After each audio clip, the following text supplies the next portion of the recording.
Hello health प्रेमियों, मैं diet doctor RP Yadav diabetes और हेल्थ के बाइबल के क्लास नंबर 6 में आपका फिर से स्वागत करता हूं। पिछली क्लास हमारी जो क्लास नंबर 6 थी, जिसमें कि हमारा कुछ टॉपिक अधूरा रह गया था, उसी क्लास को आज हम कवर करने की कोशिश करेंगे। क्या होता है कि जब भी कार्बोहाइड्रेट की बात आती है या जब भी कोई डायबिटिक पेशेंट होता है या ऐसे भी जनरली देखा जाए तो लोगों को मीठे चीज़ों को खाने की ज़्यादा क्रेविंग होती है, मीठा खाने का ज़्यादा मन करता है।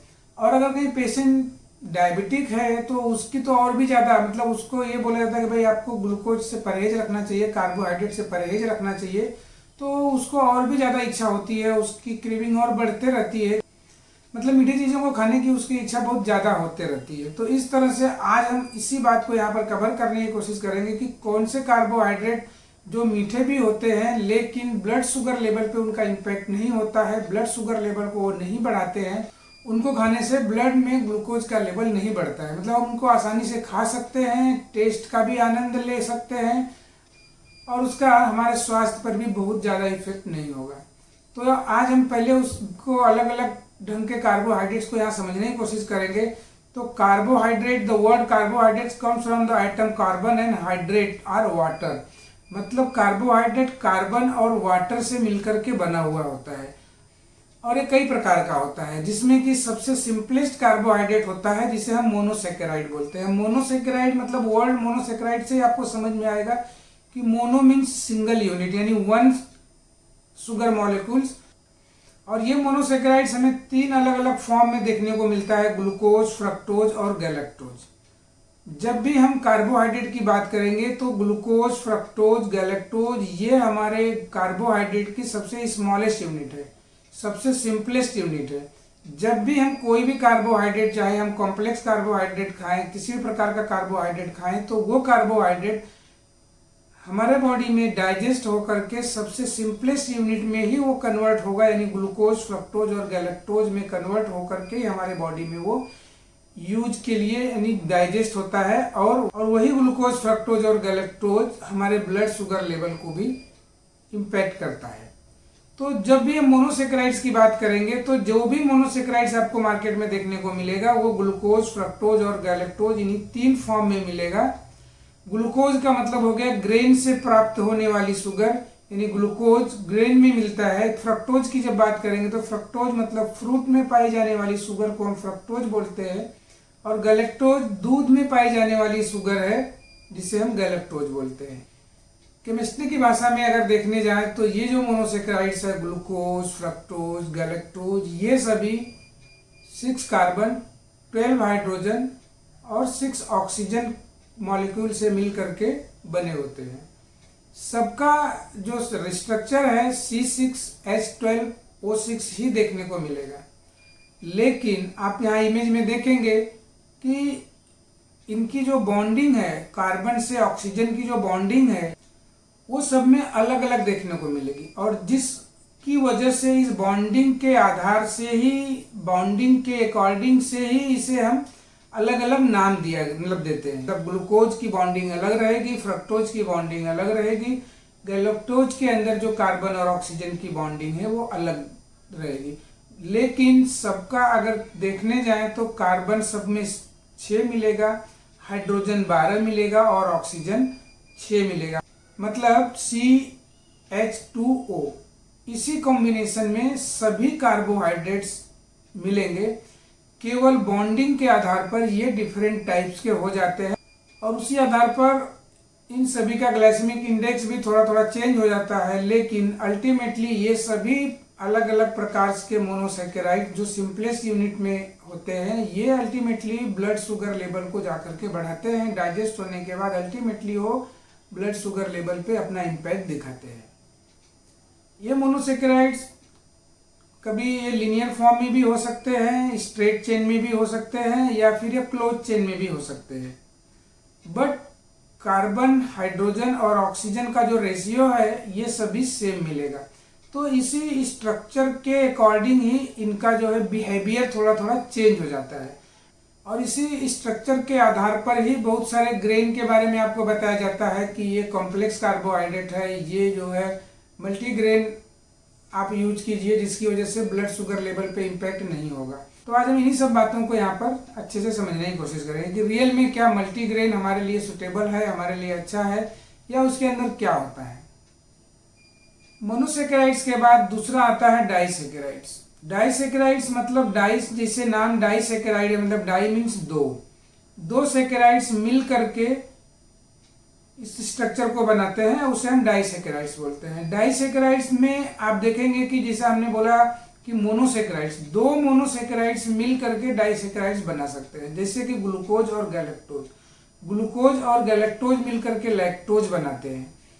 आपके घर में यूज की जाने वाली जो चीनी होती है, जो आप देखेंगे कि उसमें 50% ग्लूकोज और 50% फ्रक्टोज, मतलब कि दो अलग अलग प्रकार के मोनोसेकेराइड्स मिल करके शुगर को बनाते हैं। मतलब शुगर में 50% ग्लूकोज रहेगा, 50% फ्रक्टोज, ये दोनों मिल करके सफ़ेद चीनी यानी जो हम रोज घर में यूज करते हैं वो चीनी बनती है। और ये जो है डाइसेकेराइड्स का एग्जाम्पल है। उसी तरीके से आपको हनी की बात की जाती है कि हनी को थोड़ा सा सेफ समझते हैं लोग, बोलते हैं भाई हनी ले सकते हो आप। तो हनी की भी जब बात करते हैं तो हनी में भी वही कॉम्बिनेशन का थोड़ा सा चेंजेस देखने को मिलेगा परसेंटेज वाइज।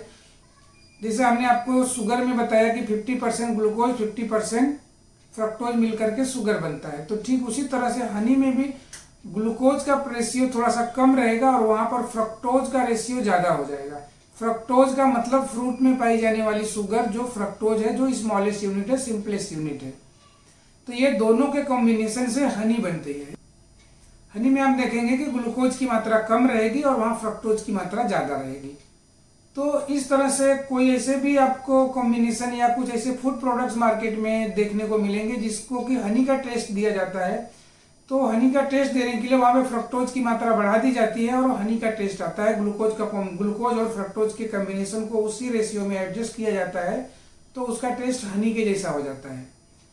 लेकिन आपको वहां पर ध्यान देने की बात यह रहेगी, हर बार मैं ये बोलते रहूंगा कि वहां पर भी ग्लूकोज और फ्रक्टोज, ये अल्टीमेटली फ्रक्टोज भी हमारे बॉडी में ग्लूकोज के रूप में कन्वर्ट होगा, क्योंकि वो कार्बोहाइड्रेट की सबसे सिंपलेस्ट यूनिट है। बस टाइप्स अलग अलग हो गई है, ग्लूकोज, फ्रक्टोज और गैलेक्टोज।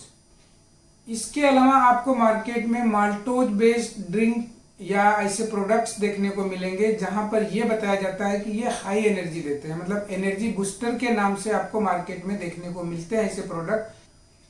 तो ये माल्टोज क्या है? माल्टोज मतलब ग्लूकोज के दो मॉलिक्यूल्स मिल करके माल्टोज बनाते हैं। मतलब ग्लूकोज की दो यूनिट, ग्लूकोज प्लस ग्लूकोज मिल करके माल्टोज बनाते हैं।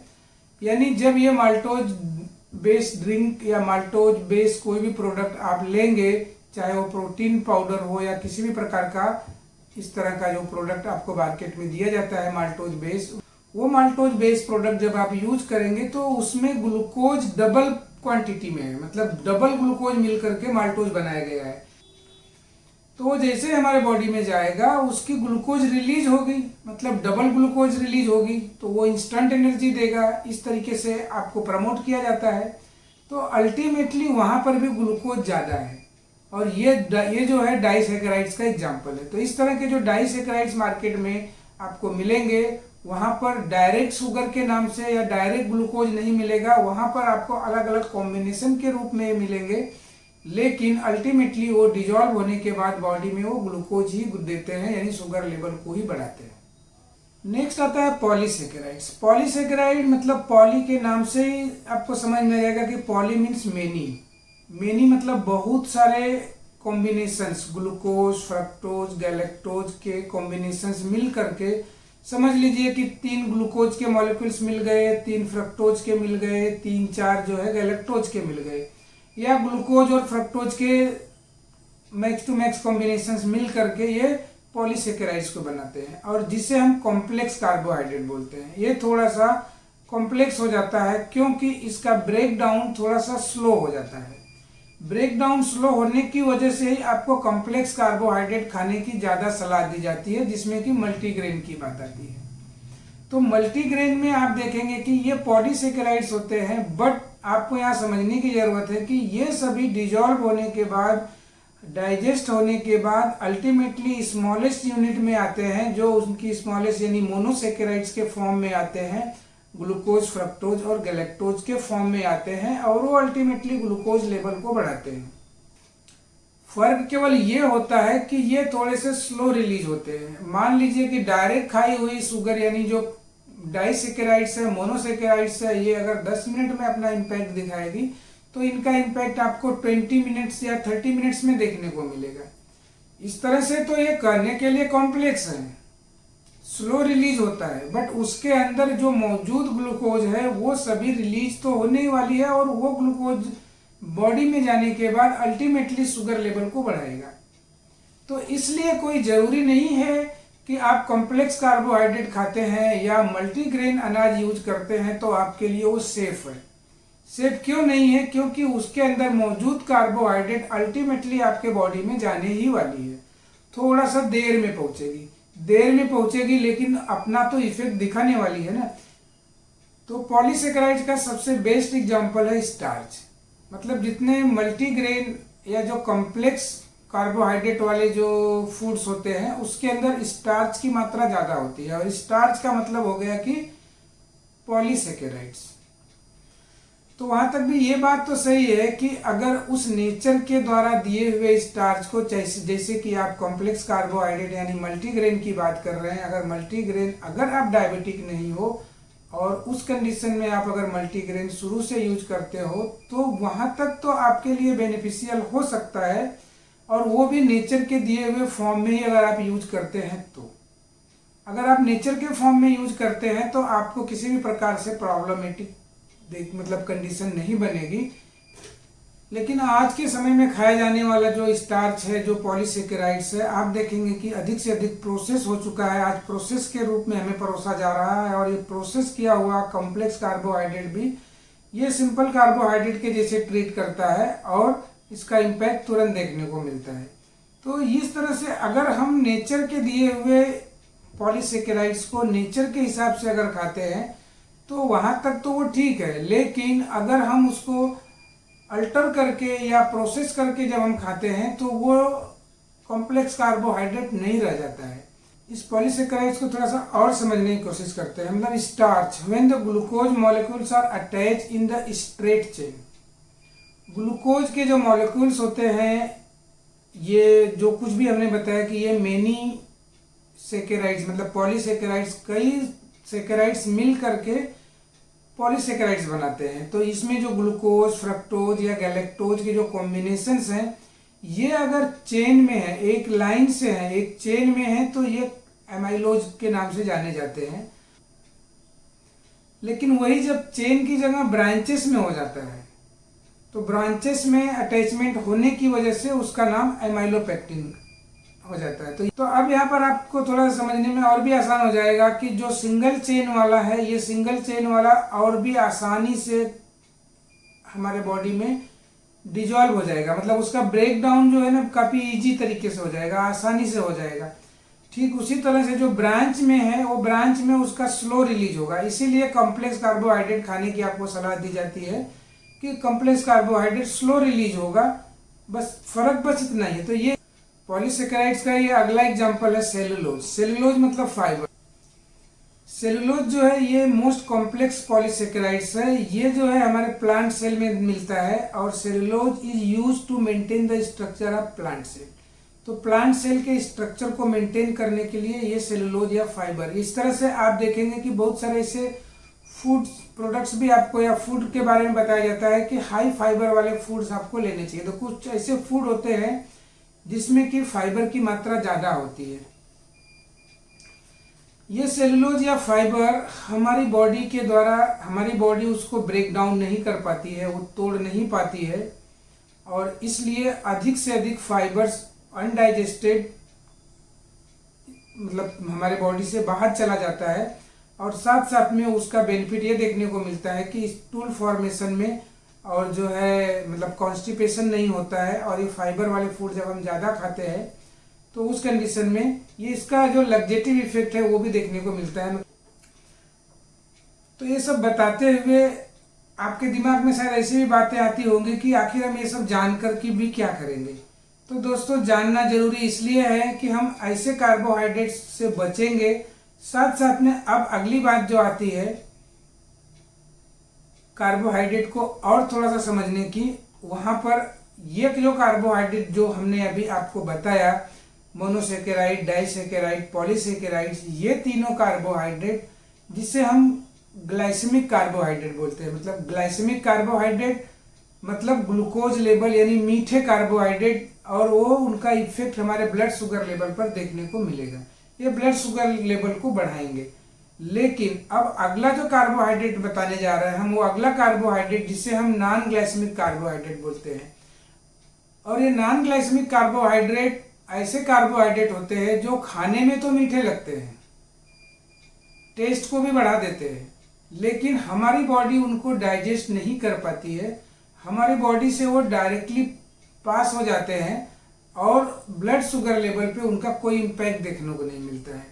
तो यहाँ पर ऐसे लोग, ऐसे मरीज जिनको मीठा खाने की क्रेविंग ज़्यादा होती है या उसके बगैर उनका मतलब कंट्रोल काफ़ी मुश्किल हो जाता है, उसके बगैर उनको रहा नहीं जाता है कि भाई मीठा मुझे किसी भी हाल में खाना चाहिए, तो अगर इस प्रकार के जो नॉन ग्लाइसेमिक कार्बोहाइड्रेट्स होते हैं उसको यूज करके अगर वो इस तरह के कोई स्वीट्स बनाते हैं, कोई डिश बनाते हैं, तो वो यूज कर सकते हैं, उसको खा सकते हैं और उसका ब्लड शुगर लेवल पे उसका इफेक्ट भी देखने को नहीं मिलेगा। तो डायबिटिक पॉइंट ऑफ व्यू से अगर देखने जाए, डायबिटीज के पेशेंट को देखने जाए कि अगर उनकी क्रेविंग बढ़ रही है और क्रेविंग है कि भाई मुझे ग्लूकोज वाले फूड्स चाहिए या मतलब मीठे फूड्स खाने की इच्छा उनकी हो रही है, तो उस कंडीशन में इस तरह के नॉन ग्लाइसेमिक कार्बोहाइड्रेट्स वाले फूड्स को ले सकते हैं, खा सकते हैं। आपको मार्केट में कुछ इस तरह के प्रोडक्ट्स भी मिल जाएंगे जो आपको हम एक स्क्रीन पर आपको थोड़ा सा समझाने की कोशिश करेंगे कि वहाँ पर देखिए कि ये एक फूड प्रोडक्ट है जिस पर लेबल दिया हुआ है कि कार्बोहाइड्रेट 100 ग्राम। ये 100 ग्राम कार्बोहाइड्रेट है, लेकिन इसके अंदर पॉलियोल्स 50 ग्राम है, ओलिगोसेकेराइड्स 30 ग्राम है और फाइबर 20 ग्राम है और नेट कार्बोहाइड्रेट 0 है। नेट कार्बोहाइड्रेट भी हम अगले वीडियो में आपको समझाने की कोशिश करेंगे, बताएंगे कि ये नेट कार्बोहाइड्रेट क्या होता है। प्रोटीन और फैट इसमें 0 है, मतलब 100% 100 ग्राम कार्बोहाइड्रेट होते हुए भी इसमें जो नेट कार्बोहाइड्रेट है वो 0 है। ग्लूकोज का जो इम्पैक्ट आपके बॉडी पे पड़ने वाला है वो 0 है। और यही बात है कि हम आपको समझाना चाहते हैं और समझाने का कारण भी यही है कि अगर आपको कुछ मीठा खाने की इच्छा हो रही है, क्रेविंग हो रही है, तो उस समय आप ऐसे कार्बोहाइड्रेट्स को यूज कीजिए जिससे कि ब्लड शुगर लेवल पे उसका इम्पैक्ट न हो, आपको कोई प्रकार की तकलीफ न हो। तो इस तरह से जो ये नॉन ग्लाइसेमिक कार्बोहाइड्रेट्स होते हैं इनको हम ओलिगोसेकेराइड्स बोलते हैं। They are called resistance starch. Resistance starch मतलब oligosaccharides are hydrolysed and absorb in the small intestine, all enters the colon intact, which are then fed by the GUT bacteria. मतलब ये हमारे बॉडी में hydrolyse तो small intestine में होते हैं, लेकिन ग्लूकोज लेवल इनकी वजह से नहीं बढ़ता है और साथ में जो हमारे गट बैक्टीरिया होते हैं इनको ये मतलब एक तरह से उनकी फीडिंग होती है इससे, तो ये हमारे लिए हेल्पफुल भी होते हैं। इसके बाद दूसरे प्रकार का जो नॉन ग्लाइसेमिक कार्बोहाइड्रेट्स होता है वो पॉलियोल। पॉलियोल मतलब commonly known as the sugar alcohol. Common polyols are sorbitol, maltitol, mannitol, erythritol and xylitol. ये अलग अलग नाम से आपको पॉलियोल्स देखने को मिलेंगे मार्केट में, और ये कभी भी आप अमेजन वगैरह में भी सर्च करके देखेंगे तो इस तरह के प्रोडक्ट्स, इस तरह के जो शुगर्स हैं आपको अवेलेबल है मार्केट में, ये मिल सकते हैं और ये इनका इम्पैक्ट हमारे ब्लड शुगर पे नहीं होता है। Polyols are monosaccharides and disaccharides molecules in which the aldehyde group is replaced by the hydroxyl. ये थोड़ा सा डीप लेवल की बात हो जाती है, बट मतलब स्ट्रक्चर वाइज थोड़ा सा आपको बेसिक समझ में दिमाग में रखने की जरूरत है कि इसमें जो स्ट्रक्चर वाइज कुछ चेंजेस होते हैं जिसकी वजह से इनका जो एडवांटेज है हमारे लिए, स्वीटनेस का भी एडवांटेज देंगे और साथ साथ में इनका ब्लड शुगर लेवल पे कोई इम्पैक्ट नहीं होगा। ये कैलोरी वाइज देखने जाए तो इसका कुछ ज़्यादा इफेक्ट हमारे बॉडी में नहीं देखने को मिलेगा, कैलोरी भी ये नहीं देगा हमें। तो इस तरह का जो पॉलियोल्स है हम उसको यूज कर सकते हैं और जो नॉन ग्लाइसेमिक कार्बोहाइड्रेट्स की कैटेगरी में आता है। और इस तरह के पॉलियोल जैसे ग्लूसिटॉल, जाइलिटॉल एंड अदर पॉलियोल्स हमारे फ्रूट्स में भी देखने को मिलते हैं, जैसे कि cherry, strawberry, peach and plum. इस तरह के फ्रूट्स को आप देखेंगे कि ये खाने में थोड़े से कम मीठे होते हैं, इनका टेस्ट भी अलग होता है और ये जो है ब्लड शुगर लेवल पे इनका कोई इम्पैक्ट नहीं होता है, ये ब्लड शुगर लेवल को नहीं बढ़ाते हैं। इसलिए इस तरह के जो फ्रूट्स होते हैं, चेरी, स्ट्रॉबेरी, पीच या प्लम, ये हम यूज करते हैं तो हमें कोई दिक्कत नहीं होती है। डायबिटीज के मरीज इस तरह के फ्रूट्स को यूज कर सकते हैं जिसमें कि पॉलियोल्स होता है और ये नेचर के द्वारा दिया हुआ पॉलियोल्स है, नेचुरल फॉर्म में होता है, ये कभी भी हार्मफुल नहीं होता है। They contribute A pleasant sweet taste with the slight cooling sensation in the fruit. आप इस तरह के फ्रूट्स को जब खाएंगे, खाते हुए आप ध्यान दिए होंगे तो आपको एक मतलब प्लीजेंट स्वीट आती है, साथ साथ में कूलिंग सेंसेशन भी आता है, क्योंकि इनका नेचर ही इस तरह का होता है। Polyols are not metabolized as quickly as corresponding sugars, but gut bacteria are able to ferment them into gas and acid. मतलब पोलियोल्स शुगर के जैसा हमारे बॉडी में मेटाबोलाइज नहीं होते हैं, साथ साथ में गट बैक्टीरिया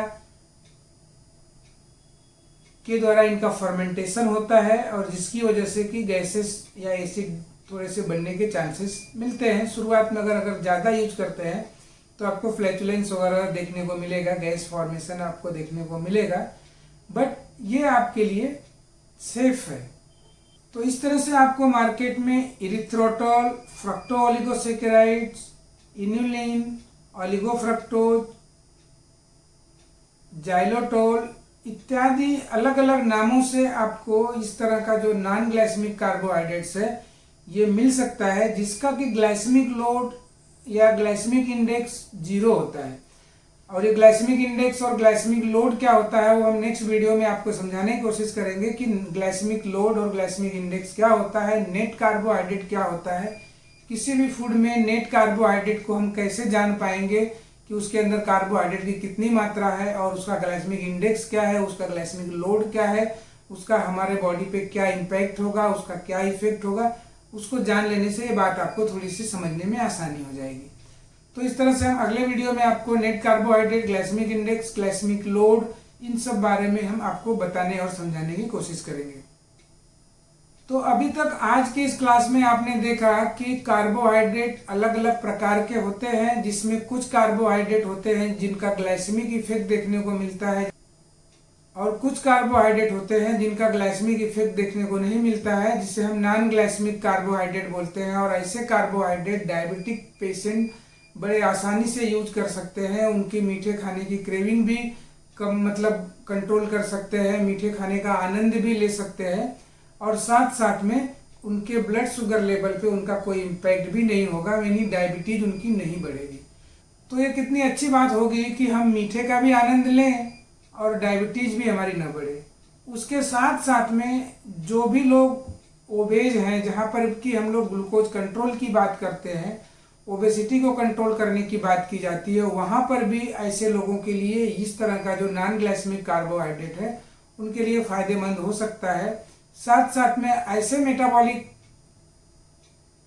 प्रॉब्लम जो देखने को मिल रहे हैं जहाँ पर कि ग्लूकोज का इम्पैक्ट ज़्यादा हो रहा है, जो इंसुलिन रेजिस्टेंस को बढ़ा रहा है, जिसकी वजह से हमारे बॉडी में बहुत सारी अलग अलग मेटाबॉलिक कंडीशंस डेवलप हो रही है, वहाँ पर भी इस तरह के नॉन ग्लाइसेमिक कार्बोहाइड्रेट अगर हम यूज करते हैं तो वहाँ पर जो डायरेक्ट ग्लूकोज यानी जो ग्लाइसेमिक कार्बोहाइड्रेट्स हैं उसके होने वाले इफेक्ट से हम अपने आप को बचा सकते हैं और साथ साथ में खाने का आनंद भी ले सकते हैं।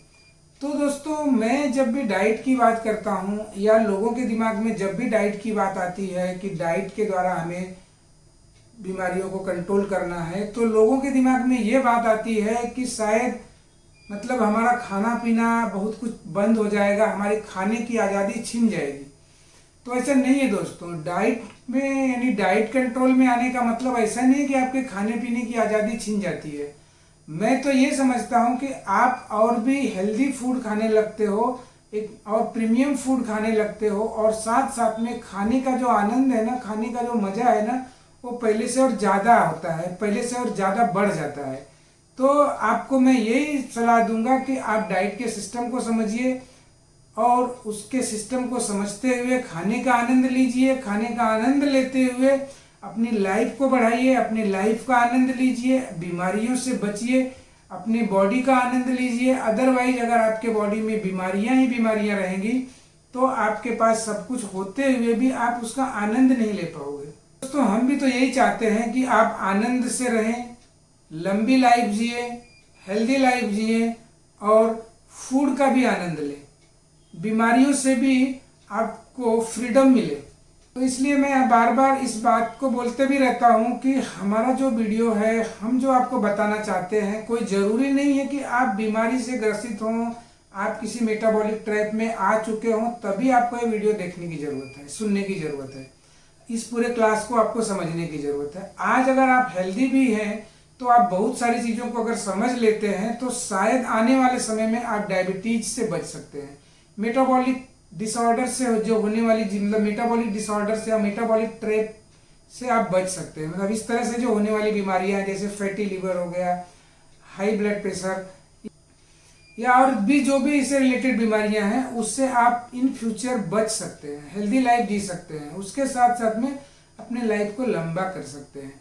तो दोस्तों, आप इस वीडियो को ध्यान से समझने की कोशिश कीजिए और साथ साथ में अगर वीडियो थोड़ी भी अच्छी लगती है तो लोगों को शेयर भी कीजिए। साथ साथ में अगर आपने अभी तक हमारे इस चैनल को सब्सक्राइब नहीं किया है तो सब्सक्राइब करके रखिए और हमारे मोटिवेशन को बरकरार रखने के लिए, बढ़ाने के लिए आप लाइक और कमेंट्स भी कीजिए ताकि हमारा मोटिवेशन बना रहे और हम आगे भी आपको और अच्छे से समझाने की कोशिश करें और नई नई बातों को, नई नई जो है जानकारियों को लेकर के आपके सामने प्रस्तुत करने की कोशिश करें। धन्यवाद दोस्तों, अगले वीडियो में फिर मिलेंगे।